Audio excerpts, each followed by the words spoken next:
Welcome to ATVision, powered by Quad Off-Road Magazine.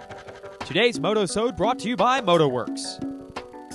It's time for Round 6, Steel City Raceway hosting at Delmont, Pennsylvania. Steel City, the ATV Stampede, moving from High Point to Steel City this year. Steel City still familiar to ATV riders, though, through the ATV Open, which takes place on Labor Day weekend. And that's where the best bike and ATV motocross riders get to compete on the same track on the same weekend. But this weekend was all about AMA Pro ATV Motocross. Let's get to the action. It was hot and it was heavy, and the fans were lined up for it to watch the superstars, including Dustin Wimmer, who was back. I'm here with Dustin Wimmer. Dustin, the rumor around the track is that you actually did not have an injury and that you were just taking a break to give other people a lead. Is that true? Definitely not.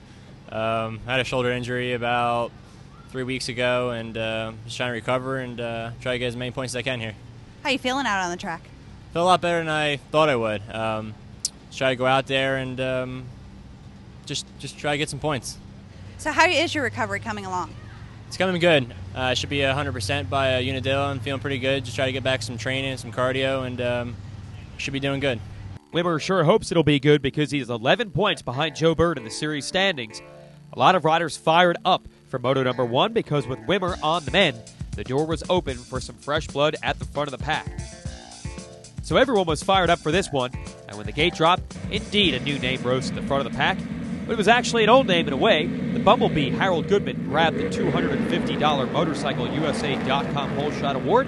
Good to see Goodman back up there on the starts like he used to. Followed by Cody Miller and Doug Gust. Gust, yes, like a gust of wind, was able to blow by Miller to take over the number 2 spot. Josh Upperman on the Honda putting pressure on Miller, but the rider on the move was actually Josh Kramer on the Monster Kawasaki. He gets by Upperman and then uses this move to get by Miller for 3rd. Kramer wasn't done there. He would move to the front of the pack in his best ride since winning the opener at Glen Helen a few months ago. Upperman would not find Miller as easy to pass. Watch this exchange between the two young riders that lasts nearly an entire lap.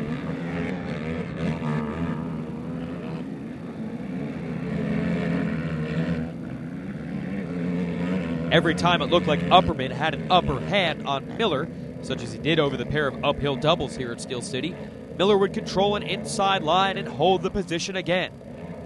Then watch the two come together on the downhill. Upperman will try an inside line. Miller appears to have the drive on the outside, though, and is able to hold the Honda rider off.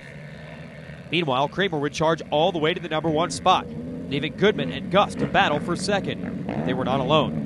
Wait till you see the pack that caught them. It was an incredible battle. There's Gust, Goodman, Miller, Wienen, Upperman, Wimmer, Bird, and John Natale all in formation. The crews and the fans were on their feet cheering for this one. Wienen was able to make serious headway. He put the number 22 of Miller behind him. And the battle continued to rage as Wimmer tried to do the same. Wienen's strong riding eventually put him past Goodman and Upperman as well.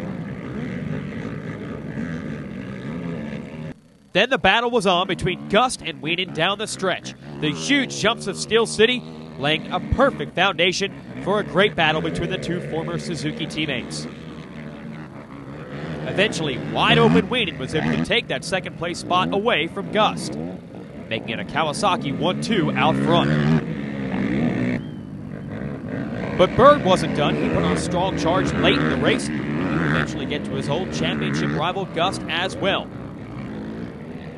That's a big pass for Bird because remember, his championship rival Wimmer was far back in the pack. Kramer holds on to win the moto. His teammate Wienen makes it a Kawasaki 1-2. Excellent job by Wimmer to just hold on for a 9th place finish with a bad shoulder. Moto number 2. Everything was different, including the weather as the rain began to fall. Let's check in with Josh Kramer. Down here on the track, checking in with Josh Kramer. Josh, you had a great run out there. Tell us what happened. Things went good for me. Came out of the start decent, had a couple of bobbles in the first lap. I had to kind of back her down a little bit and fell back to 5th. But by the 3rd lap, I was in 1st place and just rode a smooth, consistent race and took the W. You had a great pass on Harold Goodman. How'd you get around him? I just came around the outside of him and think he knew I was coming through, so he didn't put up too much of a fight. Pretty much every pass, I got by everybody quick, so it was good. We're obviously preparing for some bad weather here. What do you think about the second moto? Well, there's a bunch of lightning going off over in front of us, and I don't know what's going to happen, but I wish it would have held off for another hour. But, oh well, we're going to go make the best of it and get back up on that box. Good luck. Thank you. Well, to finish up on the box in the mud, it requires a good start. Another good one for Goodman and a bad one for John Natale, who goes flying into his home Pennsylvania soil in turn 1. Meanwhile, Goodman, another $250 from MotorcycleUSA.com. But look who's right behind, looking to put the pressure on and make the pass. That's right, Josh Kramer rode just as well in the mud as he did in the dry. Kramer says sayonara while the battle rages for the number 2 spot. Upperman, covered in mud, followed by Gust, covered in mud. And the rest of the field trying to take advantage of the opportunities. Upperman would eventually get around Goodman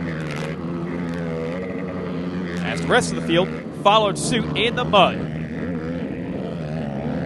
Weenan was eventually able to work his way toward the front of the pack. There he is seen battling with Clay Holmes. He would eventually close in on Gust as well. You see Gust pulling roll-offs, tear-offs, whatever it takes for clear vision. And speaking of clearing, Weenan just cleared the big Sky Coaster to get past the veteran rockstar Makita Yoshimura Suzuki rider. The mud would eventually claim a victim in the number 84 of Thomas Brown, whose Yamaha started to struggle in the sloppy conditions. No such conditions, though, for Kramer, who continued to fly out front. Here's Gust, eventually able to make his way back past Weenan. And then he engaged in a great duel with the number 20 of Upperman. No doubt many expected Weenan to get to the front of the pack after winning the overall at the last round of the series, but instead it was actually the 20 of Upperman who was on a charge late. He pulled away from the Gust and Weenan battle and went after the leader, Kramer, going for his first moto win of the season. Further back in the pack, Natale had picked himself up from that vicious first-turn crash to make up some points. An amazing run for the veteran out of Pennsylvania. How about this battle right down to the end? Upperman would actually close the gap and get to the rear wheels, and the Honda people were pumped. Could he pull it off? With the rain beginning to drop harder and harder and the track deteriorating further and further, he gets right up behind Kramer in a battle for the moto victory. In the end, Kramer, relying on his experience, is able to hold on. The young Upperman, second. Good job by Gus to hold off Weenan. That's valuable championship points for the Suzuki riders. 11th goes to Wimmer. There's your overall for the day. Kawasaki goes 1-2 for the first time since their return to the series a few years ago. Let's talk to our winners. Josh, you had an amazing run out there. We talked to you before the moto. You knew you were feeling good. You knew this was your weekend. It obviously turned out how you liked. Things went awesome. Had a good jump off the gate and almost got by Harold in the first corner, but came out behind him. I ended up passing him. It didn't take long, a couple corners, and never looked back from there. It was awesome. Good weekend. How did the rain affect you out there? It was slick. I had to really pay attention to what was going on. It's easy to make a mistake out there. I mean, it's like riding on ice. It might be worse than ice, actually. But, my bike was working great, and I just stayed consistent, stayed outside, got into the fluff stuff, so I had traction and kept going. Upperman came from behind in the second half of the moto. He really caught up to you. Did you know he was back there? I knew he was there. I kept, glancing back, and I'd see him, and I could see him closing the gap a little bit. I just stayed consistent, and I can't believe he pushed so hard when it was that wet out. I mean, like I said, it's easy to make a mistake, but he was rolling good, and we came across the finish line 1-2, but I just stayed consistent, and that's what it takes. Pulled it off. Congratulations. Thank you very much. Josh, you had an amazing run down there. You really worked for it. You came back from behind and got right behind Kramer. How'd you feel out there? I felt good the whole time. We had a decent hole shot. I forget who was all in front of me, but I passed a couple people and found Kramer up there, and I just started pushing myself harder and harder. Told him that I needed to get up there. Told myself I needed to get up there, and we had the bike set up awesome. Tim helped out a little bit, gave us a couple pointers, which was awesome. It was just, Mark had the bike working awesome. Wayne had the shocks working great. It was awesome. Everything worked out great. I couldn't be any happier. Just keep pushing away and hopefully look for better results Unadilla. The big winner on the day is Bird. He did not win the race, but he now has a 1 moto lead over Wimmer in the standings. Our next Motosode next Wednesday, 7 p.m. Mid-season highlights. Our next race, June 14th at Unadilla in New Berlin, New York.